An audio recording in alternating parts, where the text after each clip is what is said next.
to an alarm clock in the morning? I know I do. It looks like most of us do, right? Okay, maybe some of us go through one alarm, or two, even three. Or maybe someone comes and wakes you up. But the point is, you all woke up and you're here today. The alarm analogy is a simple one. It's human nature to respond to a sudden interruption. A loud sound in an otherwise quiet span of time. Closer. The alarm analogy is a simple one.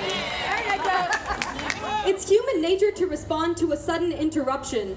A loud sound in an otherwise quiet span of time. Or so we think. But when I think about this country and its relationship with gun violence in the past years, I am led to question. Was the Sandy Hook shooting not alarming enough? Yeah. Let me clarify, was the brutal murder of 21st grade students not alarming enough? Were the deaths of 138 people in the school shootings ever since Sandy Hook not alarming enough? Were the deaths of 17 high school students and staff at Marjorie Stoneman Douglas High School not alarming enough? Then why isn't America awake yet? 5 years ago, I was a middle school student. 5 years ago, I was in 6th grade. 5 years ago, the Sandy Hook shooting occurred. The children who were killed would have been 6th graders right now. 5 years ago, I wrote a letter to Senator John Cornyn and Representative John Carter, and they answered my letter, offering their hope and prayers and commenting on the tragedy of the shooting. That was all 5 years ago. But has anything really changed? No! 17 high school students and staff. Vote them out! Vote them out! Vote them out! Vote them out! Vote them out! 17 high school students and staff were murdered at Marjorie Stoneman Douglas High School a little over a month ago. Peter Wong was a member of junior ROTC. Alyssa Al-Hadif was a soccer player for her school. They died as American heroes. We hear stories of children in war-torn countries who are afraid to go to school because of the threat of violence. But is our country any different? No! America is supposed to be the beacon of peace and safety. Then why is it that we have the most mass shootings than any other nation each year? Why should any student have to go to school with the fear that an individual with an assault weapon could come and end their life? Why should any parent have the slightest doubt that this goodbye could be their last? These are schools. There are places of education, of books, and of laughter. Not war zones, not places of murder and weapons and tears.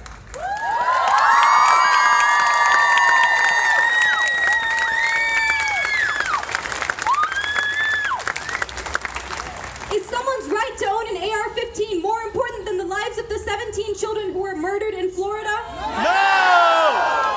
Does this right take precedence over the 20 young children killed in Sandy Hook? No! According to Everytown for Gun Safety, 96 American lives are lost due to guns each year. That means 4 Americans die a gun-related death each hour. Do these lives really matter less than the right to own guns? No! How can America call its values life, liberty, and pursuit of happiness if the basic right to life isn't even protected?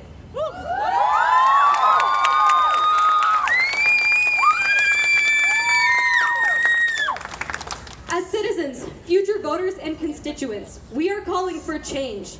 At this point, 2 things are clear. Our country is in trouble, and our politicians are not addressing it. They can try to ignore us. They may hedge our demands. They may attempt to hide from our words. But there comes a point where no one can silence the truth.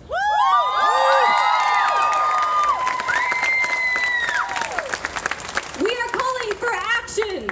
That means gun control. It means closing loopholes and securing background checks. It means tighter regulations on what types of guns are sold and to whom. It means that the Second Amendment, which was written for the defense of the people, should not be used as an excuse for inaction.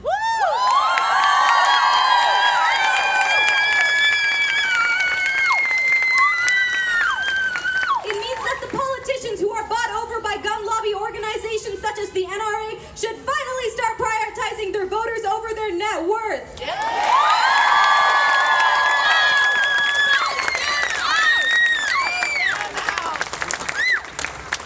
Change doesn't come from the top to the bottom. It doesn't start from the politicians and trickle down to its constituents.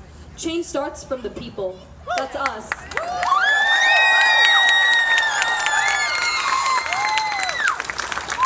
When our government doesn't take matters into their own hands, we will. When they turn a blind eye, we will take action. And when they pretend not to hear, we will shout louder.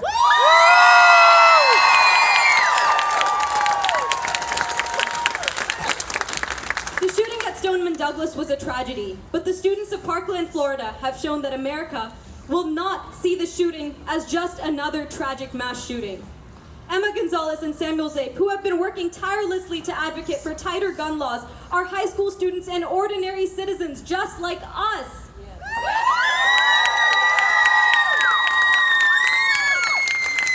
They have shown us the power of youth force and the possibility of change. This movement started in Parkland, but it will not end there. Today, students from all across the country are coming together to advocate for our own safety. We have added ourselves to the millions of activists in our nation. It's clear that we're in the midst of a big problem. It's also clear that as of now, our politicians have done nothing to solve it. That means one thing: we, the people, are the solution.